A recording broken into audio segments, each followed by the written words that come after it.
Tulungan mo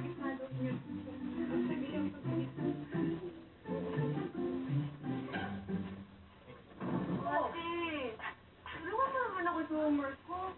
Antok na kasi ko pa rin matapos.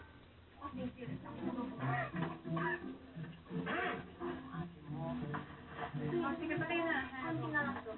Ako na gagawa. Nandala ako, ya? Ay, Julie. Ako, lang sa labas. Dito na lang ako. Alam mo, oo eh. Ito na lang ako. Ate,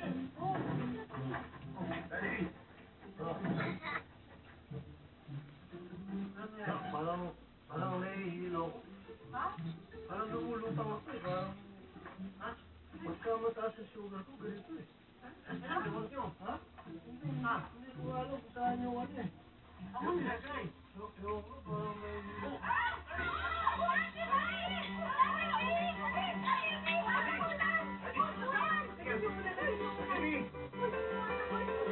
Kahit may konting lusot, kayang-kaya. Basta kasama mo buong pamilya. Ito po ang aming home sweetie home. Ano po? Good night. Andiyan na ba si Julie? Huling-huli ka na, no? Kung ako sana paliwanag, tita. Sir, Meron kasing opinion sa gusto sa white. Ako na sagot ang tita mo. Sagot ka na rin yung panik-panik ko. Saan na natin mga bata sa eskwela? ambot. Hindi ako pagkitaon, wait. Ang sato ko nga ito. Olay! Wala ko sa inyo, ha? Dito ka. Wala, okay yan. Hello? What is this? Excuse me, Mayor. Kailangan nyo kami kasal ngayon kasi pagka hindi ngayon, Mayor, baka habang buhay na kayo magkahiwalay.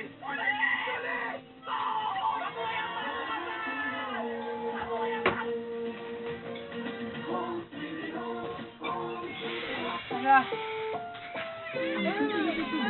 Ang rated family, patnubay at gabay ng magulang ay kailangan sa mga batang manonood. 2014 na, mga kapamilya. Handa na ba kayo? Ewan ko kay Bao. Anong mga lugar na ba ang in? So it's actually therapeutic and relaxing at the same time. Tarang pasyalan kung saan ang bagong kinikan. Bagong taon, bago rin pangtanggal ng gutom. Most of them, nalilito. Ano ba yan? Cake? O totoong ritual?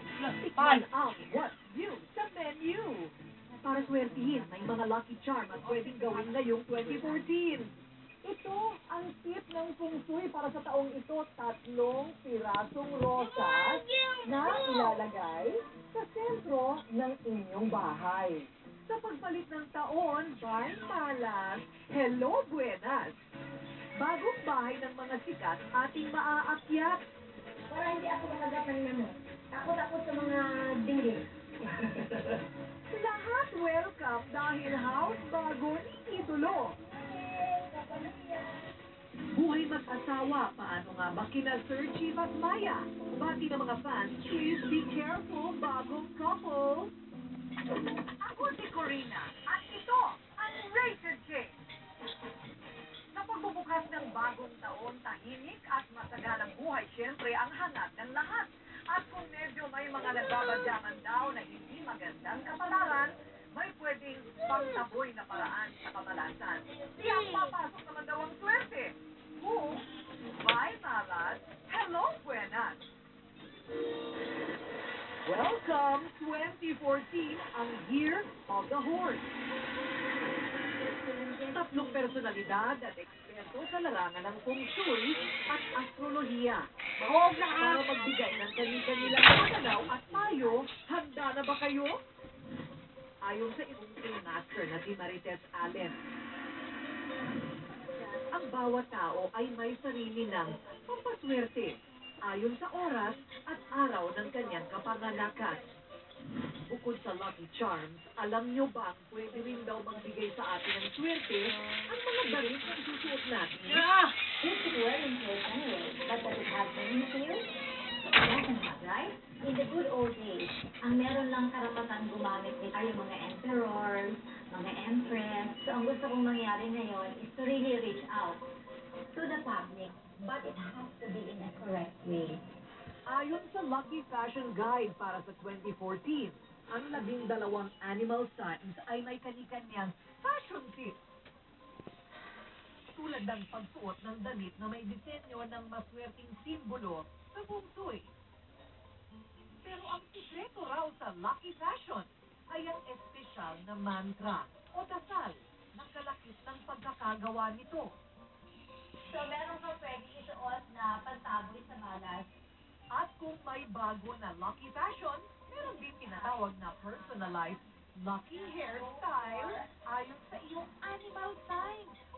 How to do your hairstyle using your date of birth. Para naman mas lalo tayong swertehin.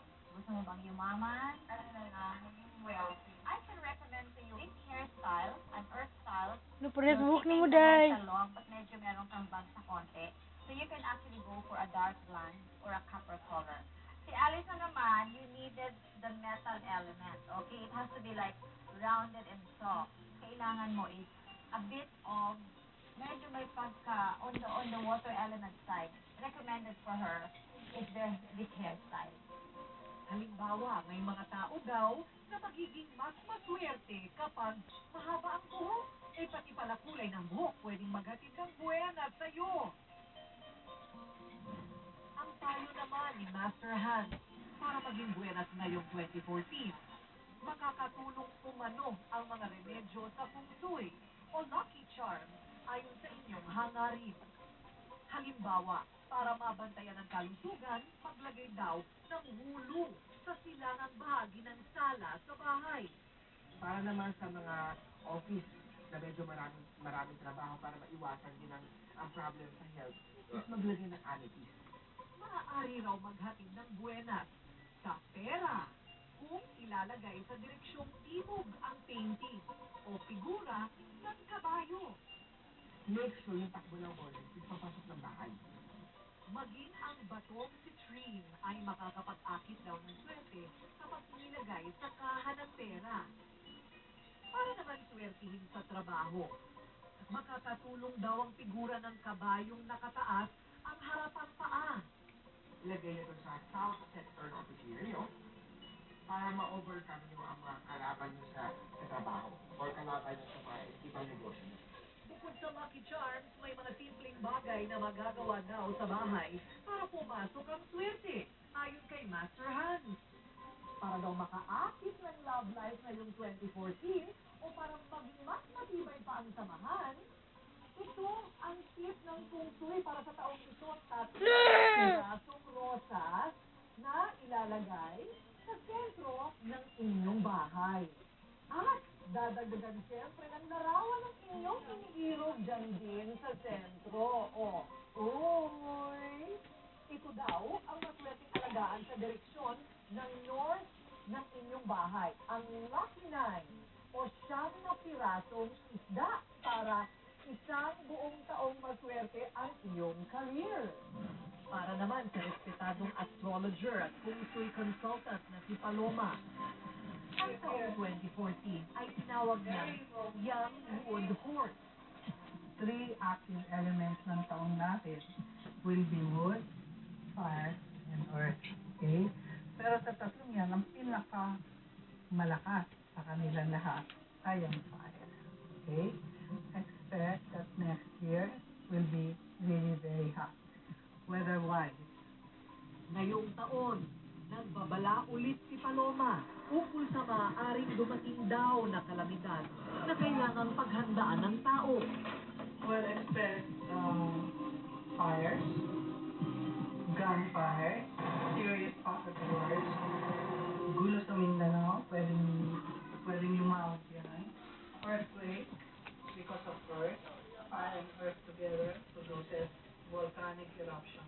At kapag pinag-usapan naman ang siyam na direksyon sa ating buhay, may ilang maganda at may ilang pangit na